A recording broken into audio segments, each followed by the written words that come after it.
Mysteries await just a page away. Ready to dive in? Welcome to The Book Reader, where stories unfold one enchanting page at a time. Subscribe now and unlock the magic. Of The Girl Who Played with Fire by Stieg Larsson. Part 4. Terminator Mode. Chapter 22. Tuesday, March 29th to Sunday, April 3rd. On Tuesday morning, Salander accessed the police criminal register and looked up Alexander Zalachenko. He was not listed, which was not surprising, since as far as she knew he had never been convicted of a crime in Sweden and was not even in the national database.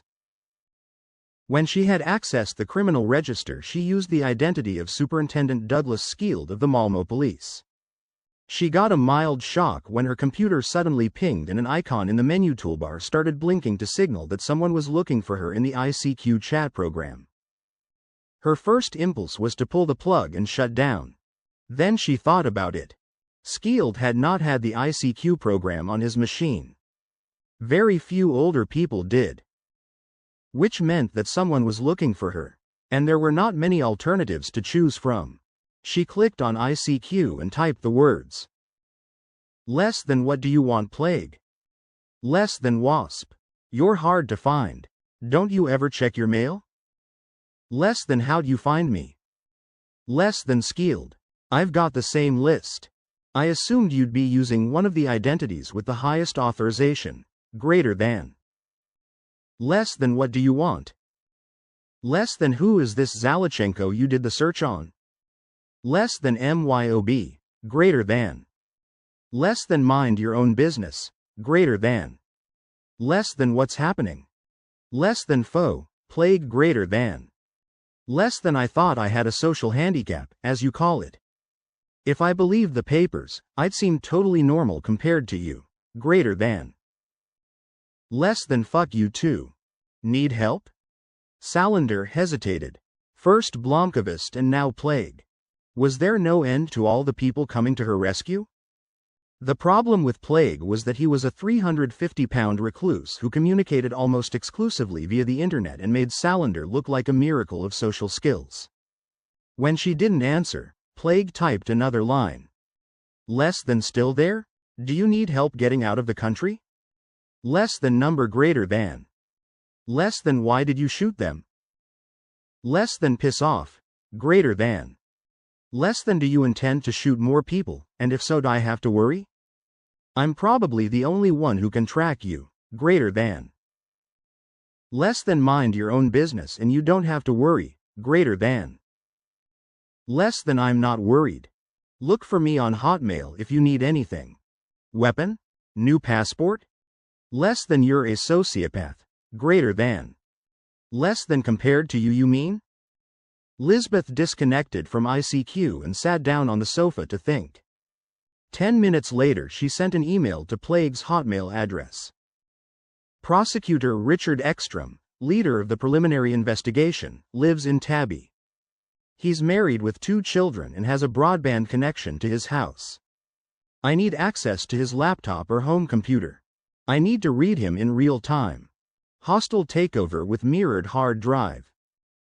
She knew that Plague himself seldom left his apartment in Sundbyberg, so she hoped he had cultivated some pimply teenager to do the fieldwork. There was no need to sign the message. She got an answer 15 minutes later. How much are you paying? 10,000 to your account plus expenses and 5,000 to your assistant. I'll be in touch.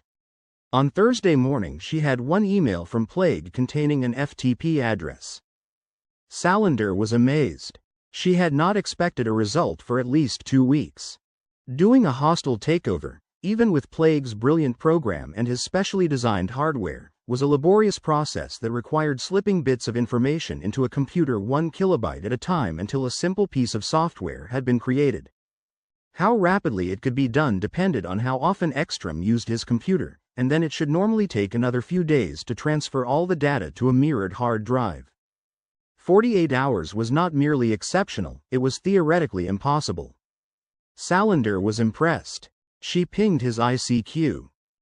Less than how'd you do that? Less than 4 computers in his household. Can you imagine? They have no firewall. Security 0. All I had to do was plug in the cable and upload. My expenses are 6,000 kroner. Can you handle it? Less than yep. Plus a bonus for the quick work, greater than. She thought for a moment and then transferred 30,000 kroner to Plague's account via the internet. She did not want to frighten him off with excessive amounts. Then she made herself comfortable on her Verksam IKEA chair and opened Ekstrom's laptop. Within an hour she had read all the reports that Inspector Bublansky had sent to Ekstrom. Salander suspected that, technically, reports like these were not allowed to leave police headquarters. It proved once again the theory that no security system is a match for a stupid employee. Through Ekstrom's computer she gleaned several important pieces of information. First, she discovered that Armansky had assigned 2 of his staff to join Bublansky's investigative team without remuneration, which in practice meant that Milton Security was sponsoring the police hunt for her. Their assignment was to assist in the arrest of Salander by all possible means. Thanks a lot, Armansky. I'll remember that. She frowned when she discovered which employees they were. Bowman she had taken for a straight arrow, and he had been perfectly decent in his behavior towards her. Hedstrom was a corrupt nobody who had exploited his position at Milton Security to swindle one of the company's clients. Salander had a selective morality. She had nothing at all against swindling the company's clients herself, provided they deserved it, but if she had accepted a job with a confidentiality agreement in it, she would never have broken it. Salander soon discovered that the person who had leaked the information to the media was Ekstrom himself. This was evident from an email in which he answered follow-up questions about both Salander's psychiatric report and the connection between her and Miriam Wu. The third significant piece of information was the insight that Bublansky's team did not have a single lead as to where they should look for Salander. She read with interest a report on what measures had been taken and which addresses had been put under sporadic surveillance. It was a short list. Lundagaten, obviously, but also Blomkvist's address, Miriam's old address at St. Eriksplan, and Kavarnen, where they had been seen together. Fuck, why did I have to involve Mimi? What a mistake that was. On Friday Ekstrom's researchers had also found the link to Evil Fingers. She guessed that would mean more addresses being visited. She frowned. So the girls in the group would vanish from her circle of friends too, even though she had had no contact with them since her return to Sweden. The more she thought about all this, the more confused she became. Ekstrom was leaking all kinds of bullshit to the media. His objective was clear. He was building publicity and doing the groundwork for the day when he would issue a charge against her. But why hadn't he leaked the police report from 1991, which had led her to be locked up at St. Stefan's? Why keep that story hidden? She went into Ekstrom's computer again and pored over his documents. When she was finished she lit a cigarette. She had not found a single reference to the events of 1991 on his computer. It was strange, but the only explanation was that he didn't know about the police report. For a moment she was at a loss. Then she glanced at her PowerBook. This was precisely the kind of thing that Kalle fucking Blomkvist could sink his teeth into. She rebooted her computer to access his hard drive and created the document, MB2. Prosecutor E. is leaking information to the media. Ask him why he didn't leak the old police report. That should be enough to get him going. She sat patiently and waited 2 hours for Blomkvist to get online. He read his email and it took 15 minutes before he noticed her document and another 5 minutes before he replied with the document, cryptic. He didn't bite. Instead he insisted that he wanted to know who murdered his friends. That was an argument that Salander could understand. She softened a bit and answered with, cryptic too. What would you do if it was me? Which was intended as a personal question. He replied with, cryptic 3. It shook her. Lisbeth, if it's true that you've really gone over the edge, then maybe you can ask Peter Teleborian to help you. But I don't believe you murdered Dag and Mia. I hope and pray that I'm right. Dag and Mia were going to publish their exposés of the sex trade.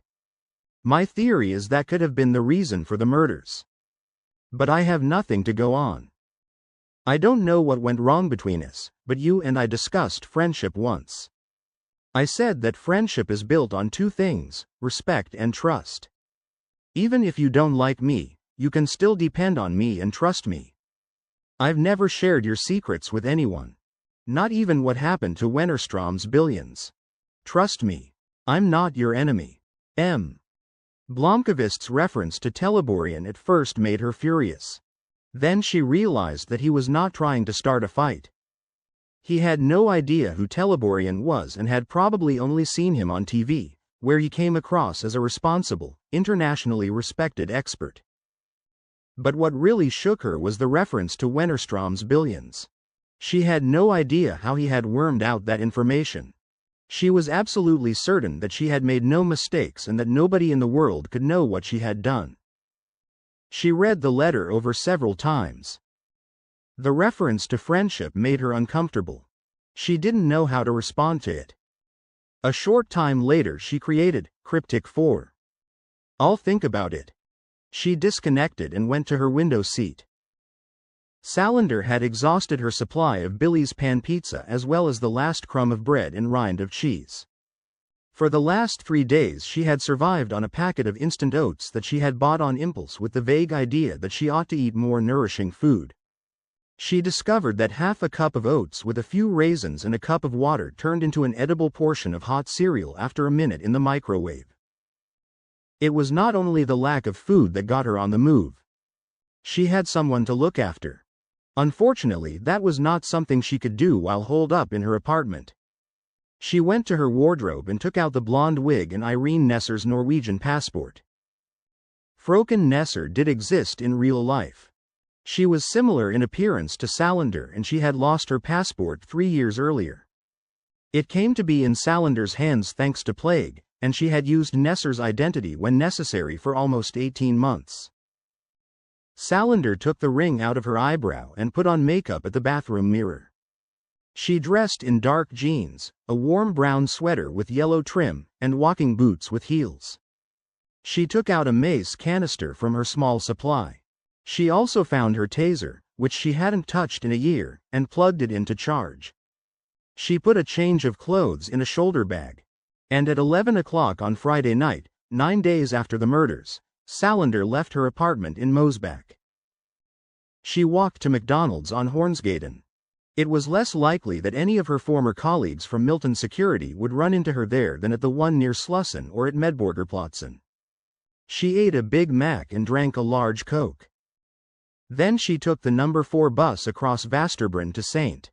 Eriksplan. She walked to Odenplan and found herself outside Bjurman's apartment building on Uplands Gatan just after midnight. She did not expect the apartment to be under surveillance, but she saw a light in the window of an apartment on the same floor, so she walked on towards Venedisplan. The light was off when she came back an hour later. She went up the stairs on tiptoe without turning on the light in the stairwell. With the aid of a Stanley knife she cut the police tape that sealed the apartment. She opened the door without a sound.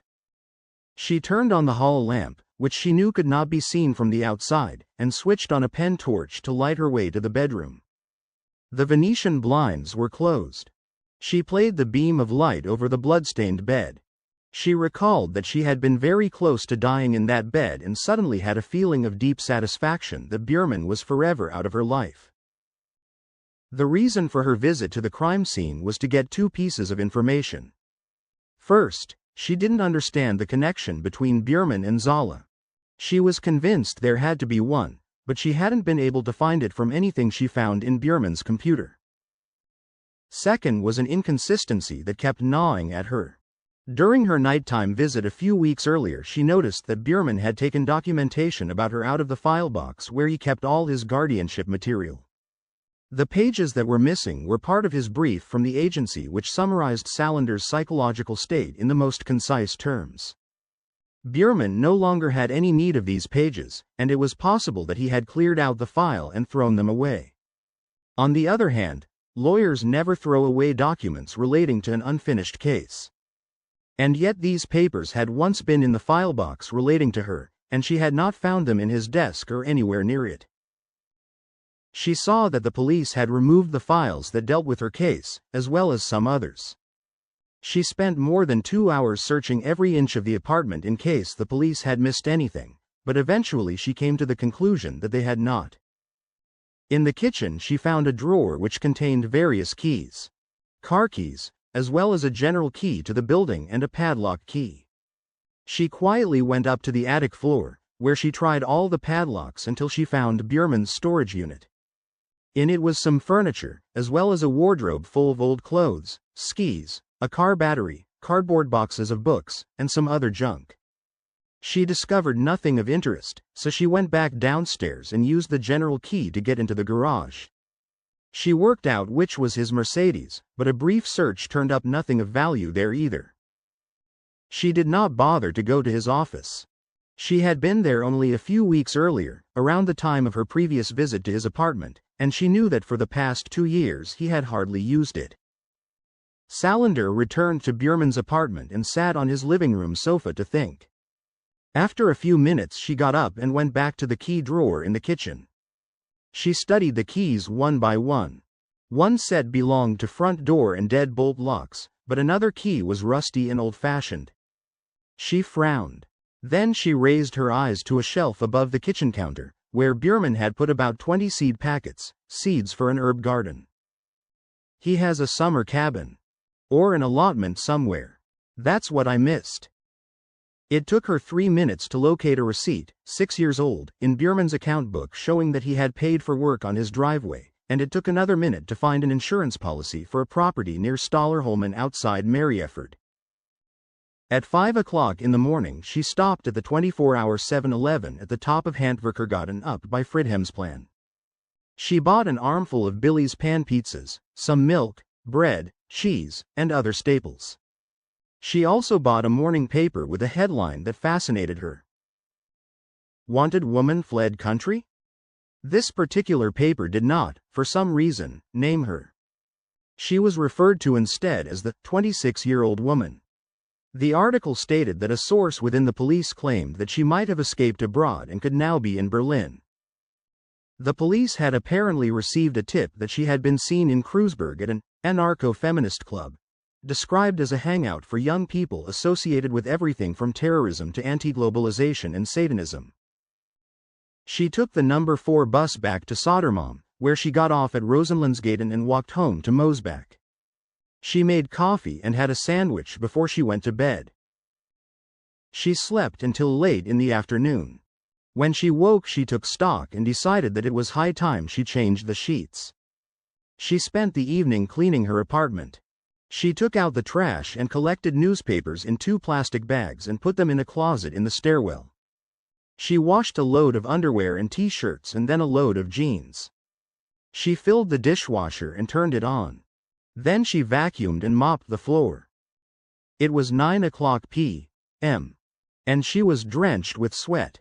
She turned on the faucet in the tub and poured in plenty of bubble bath. She lay back and closed her eyes and brooded. When she woke up, it was midnight and the water was cold. She got out, dried off, and went back to bed. She fell asleep almost immediately. On Sunday morning Salander was filled with rage when she booted up her PowerBook and read all the stupid things that had been written about Miriam Wu. She felt miserable and guilty. Wu's only crime was that she was Salander's acquaintance? Friend? Lover? She didn't quite know which word would describe her relationship with Mimi, but she realized that whichever one she chose, it was probably over. She would have to cross one more name off her already short list of acquaintances. After all the shit written in the press, she could not imagine that her friend would want to have anything to do with that psychotic Salander woman ever again. It made her furious. She committed to memory the name of Tony Scala, the journalist who had started it all. She also resolved one day to confront a nasty columnist pictured in a checked jacket whose article had made repeated jocular references to Mimi as an S&M dyke. The number of people Salander was going to have to deal with was growing. But first she had to find Zola. What would happen when she found him she didn't know. Blomkvist was woken by the telephone at 7:30 on Sunday morning. He stretched out his hand and answered it sleepily. Good morning, Berger said. Said Michael. Are you alone? Unfortunately. Then I suggest you take a shower and put on some coffee. You'll have a visitor in 15 minutes. I will? Paolo Roberto. The boxer? The King of Kings? He called me and we talked for half an hour. How come? How come he called me? Well, we know each other well enough to say hello. I did an interview with him when he was in Hildebrand's film, and we've run into each other a few times over the years. I didn't know that. But my question was, why is he visiting me? Because, well, I think it's better if he explains that himself. Blomkvist had only just showered and put on his pants when the doorbell rang. He opened the door and asked the boxer to take a seat at the table while he found a clean shirt and made 2 double espressos, which he served with a teaspoon of milk. Paolo Roberto inspected the coffee, impressed. You wanted to talk to me? Blomkvist said. It was Erika Berger's suggestion. I see. Talk away. I know Lisbeth Salander. Blomkvist raised his eyebrows. You do?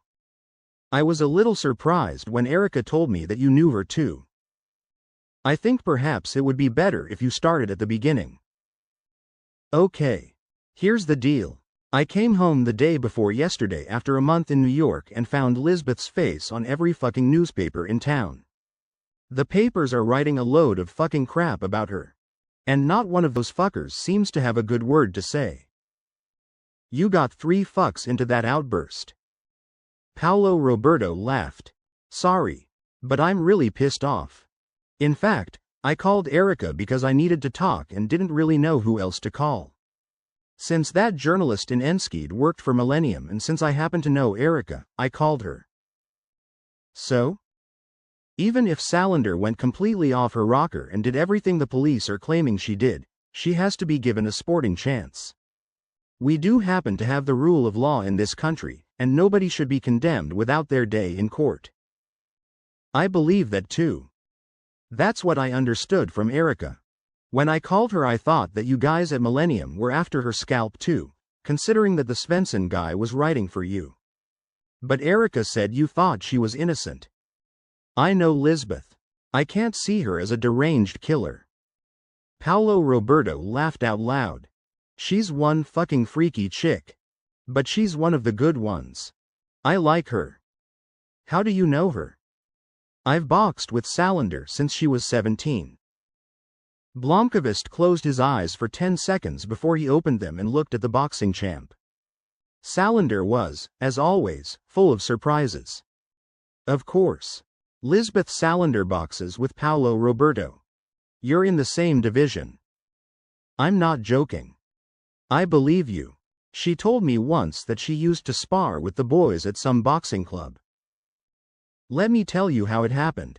10 years ago I took a job as a trainer for juniors who wanted to start boxing down at the Zinken Club.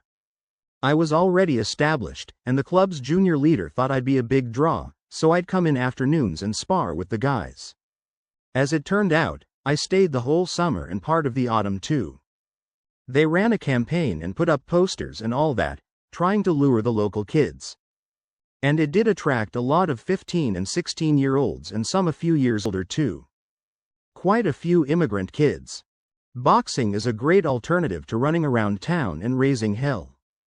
Ask me. I know. I believe you. Then one day in the middle of summer this skinny girl turns up out of nowhere. You know how she looks, right? She came into the club and said she wanted to learn to box. I can picture the scene. There was a roar of laughter from half a dozen guys who weighed about twice as much as she did and were obviously a whole lot bigger. I laughed too. It was nothing serious, but we teased her a little. We have a girls section too, and I said something stupid about the fact that little chicks were only allowed to box on Thursdays or something like that. She didn't laugh, I bet. No. She didn't laugh. She looked at me with those black eyes of hers.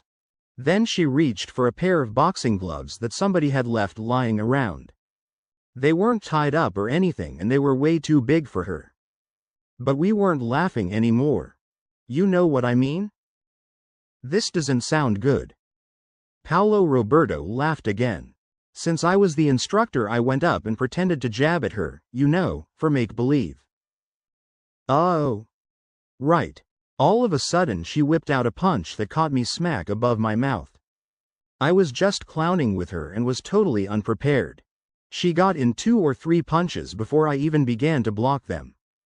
Anyway, she had no muscle strength and it was like being walloped by a feather. But when I started blocking, she changed tactics. She boxed instinctively and landed a few more smacks. Then I started blocking seriously and found out that she was quicker than a fucking lizard. If she had been bigger and stronger, I would have had a match on my hands. I'm not surprised.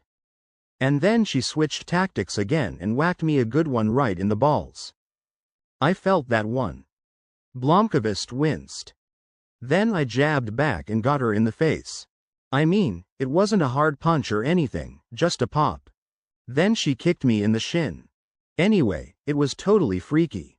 I was 3 times bigger and heavier and she didn't have a chance, but she bashed at me as if her life was at stake. You made her angry. I realized that later. And I was ashamed.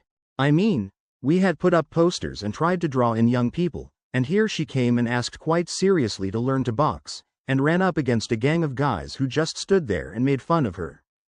I would have lost it, too, if anyone had treated me that way. But you might have thought twice about having a crack at Paolo Roberto. Well, Salander's problem was that her punches were worthless. So I started training with her. We had her in the girls' section for a couple of weeks, and she lost several matches because sooner or later somebody would always get a punch in, and then we had to sort of stop and carry her into the locker room because she was so mad and started kicking and biting and slugging us. That sounds like Lisbeth. She never gave up. But finally she had pissed off so many girls that their trainer kicked her out. And then? It was completely impossible to box with her. She only had one style, which we called Terminator mode. She would try to nail her opponent, and it didn't matter if it was just a warm-up or friendly sparring. And girls kept going home all scraped up because she had kicked them. That was when I had an idea. I had problems with a guy called Samir. He was 17 and from Syria. He was a good boxer, powerfully built and with a good jab, but he couldn't move. He stood still the whole time. So I asked Salander to come to the club one afternoon when I was going to train him. She changed and I put her in the ring with him, headgear and mouthpiece and everything. At first Samir refused to spar with her because she was just a fucking chick, all the usual macho crap. So I told him, loud so everyone could hear, that this was no sparring match, and I put up 500 kroner that said she would nail him. To Salander I said that this was no training session and that Samir would pound her in bloody earnest. She looked at me with mistrust. Samir was still standing there babbling when the bell went off. Lisbeth went at him for king and country and thumped him one in the face so he went down on his ass. By then I'd been training her for a whole summer and she was starting to get some muscles and a little power in her punch. I bet your Syrian boy was happy. Well, they talked about that match for months afterwards. Samir took a licking. She won on points. If she'd had more body strength she really could have hurt him. After a while Samir was so frustrated that he started slugging away full force. I was dead afraid he might actually land a punch and we'd have to call an ambulance. She took some bruises when she blocked with her shoulders a few times, and he managed to get her on the ropes because she couldn't stand up to the force of his blows. But he was nowhere near hitting her for real. I wish I'd seen that. That day the guys in the club began to respect Salander. Especially Samir. So I started putting her in the ring to spar with considerably bigger and heavier guys. She was my secret weapon and it was great training. We arranged sessions so that Lisbeth's goal was to land 5 punches on various parts of the body, jaw, forehead, stomach, and so on. And the guys she boxed with had to defend themselves and protect those areas. It turned into sort of a prestige thing to have boxed with Salander. It was like scrapping with a hornet. We actually called her the Wasp, and she became like the mascot of the club. I think she even liked it, because one day she came to the club with a wasp tattooed on her neck. Blomkvist smiled. He remembered the wasp well. And it was part of the police description of her. How long did all this go on? One evening a week for about 3 years. I was there full-time during that summer and then sporadically after that. The guy who kept up the training with Salander was our junior trainer, Pute Carlson. Then Salander started working and didn't have time to come as often, but up until last year she'd be there at least once a month. I saw her a few times a year and did sparring sessions with her. It was good training, and we were sweaty afterwards. She hardly ever talked to anyone.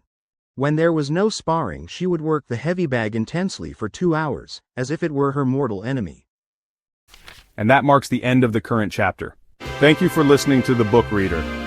Stay tuned for the next episode tomorrow. Please subscribe for updates.